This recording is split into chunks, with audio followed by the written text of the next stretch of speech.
Exercise 13.2 question number 1 देखिए। इसमें हमें एक हेमिस्फेरिकल शेप बोला गया है। ये हेमिस्फेयर और हेमिस्फेयर के ऊपर एक इन्वर्टेड कोन रखा है,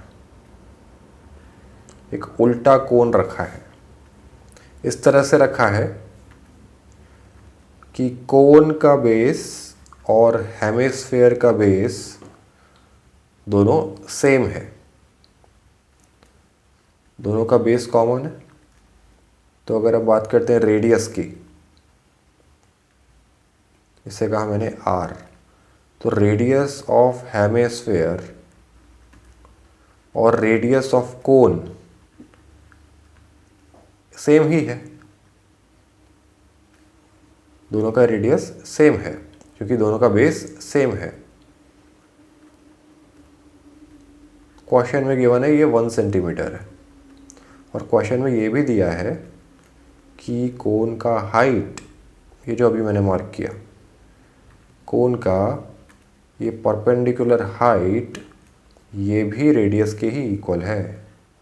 तो height of cone is equal to 1 centimetre ही है। हमें इस पूरे सॉलिड शेप का वॉल्यूम फाइंड करना है। पूछा गया है वॉल्यूम कितना होगा, तो क्लियरली दिखाई दे रहा है।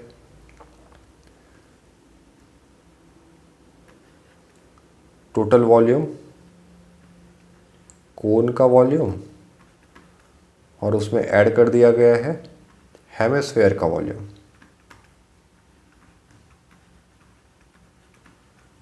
वॉल्यूम का मतलब समझते हो ना?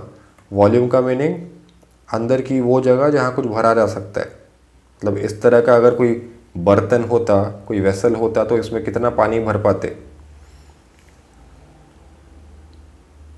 1 लीटर, 2 लीटर, 3 लीटर, ये वॉल्यूम कहलाता है। वॉल्यूम का ऐसा यूनिट क्या होता है? ऐसा यूनिट ऑफ वॉल्यूम लीटर नहीं होता है, ऐसा यूनिट ऑफ वॉल्यूम होता है मीटर क्यूब। ये तो जस्ट ऐसे ही बात किया, ठीक है। वॉल्यूम का मीनिंग अंदर उसमें कितना मैटर भर पा रहे हो, 3 डायमेंशन में कितना स्पेस अवेलेबल है आपके पास। तो कोन का जितना स्पेस है और हेमिस्फेयर के अंदर का जितना स्पेस है, दोनों को ऐड कर देंगे तो फिर टोटल गिवन ऑब्जेक्ट का स्पेस बनेगा। इसीलिए ऐड किया, ऐसे ही बिना सोचे समझे ऐड नहीं किया। रटना नहीं है, कॉमन सेंस खुला रखना है। तो वॉल्यूम ऑफ कोन, इसका फॉर्मूला आपको पता है, 1/3 पाई times radius of cone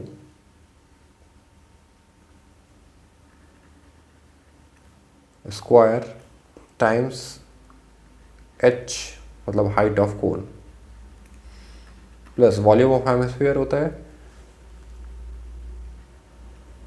hemisphere, पूरे स्फीयर का वॉल्यूम होता है, अगर पूरा स्फीयर कंसिडर किया, ये रेड में देख लीजिए,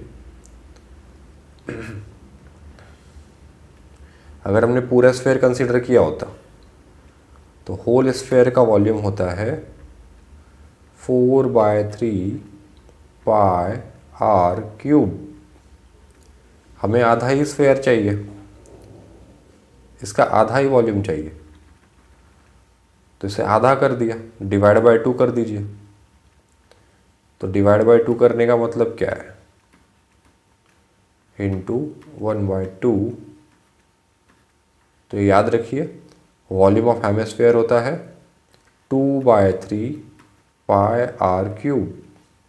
यह है वॉल्यूम ऑफ हेमिस्फीयर, आधा sphere.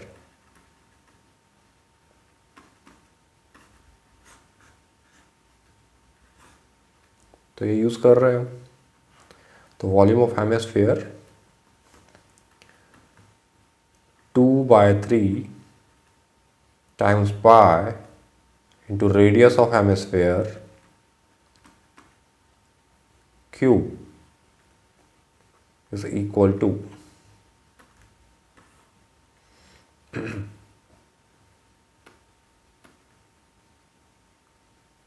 1/3 pi radius of cone और रेडियस ऑफ हेमिस्फेयर में इक्वल ही दिया है। चलिए वैल्यू पुट कर देते हैं। 1 सेंटीमीटर, तो ये 1 सेंटीमीटर का स्क्वायर है into height of cone. Height of cone 1 centimetre given है, plus 2/3 pi radius of hemisphere भी 1 सेंटीमीटर ही है, तो उसका क्यूब। तो केयरफुली देखिए, 1/3 दोनों टर्म्स में दिखाई दे रहा है, तो 1/3 कॉमन लिया। 1/3 दोनों टर्म्स में मल्टीप्लाइड है, इसलिए 1/3 कॉमन लिया। पाई दोनों टर्म्स में मल्टीप्लाइड है, पाई भी कॉमन लिया। अब अंदर क्या है, यहाँ तो है 1 सेंटीमीटर स्क्वायर। 1 सेंटीमीटर स्क्वायर मतलब 1 स्क्वायर इंटू सेंटीमीटर स्क्वायर, तो ये तो सेंटीमीटर स्क्वायर ही बनेगा। फिर सेंटीमीटर स्क्वायर इंटू सेंटीमीटर क्या होता है, इंटू 1 सेंटीमीटर लिखा है ना, चलो लिख देते हैं। फिर इसमें ऐड हो रहा है 1/3 तो कॉमन बाहर निकाला, पाई भी बाहर निकाला। 1 सेंटीमीटर क्यूब का मीनिंग क्या होगा, अगर ऐसा लिखा है कहीं भी ए बी क्यूब, तो इसका मीनिंग होगा ए क्यूब इंटू बी क्यूब। तो 1 सेंटीमीटर क्यूब का मतलब क्या हुआ, 1 क्यूब इंटू सेंटीमीटर क्यूब, तो 1 क्यूब तो 1 ही होता है, तो इसे नहीं लिखा।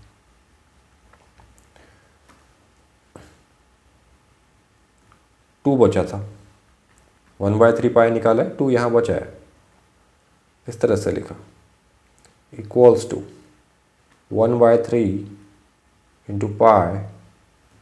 अब यहाँ देखिए 1 into 1 1 centimetre square into centimetre centimetre cube plus 2 1 ज़ा 2 centimetre cube.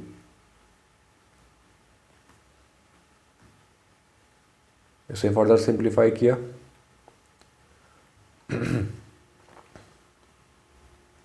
Is equal to 1/3 times pi 1 centimetre cube plus 2 centimetre cube. It is just like saying 1 apple plus 2 apple equals to 3 apple. तो 1 centimetre cube plus 2 centimetre cube is 3 centimetre cube.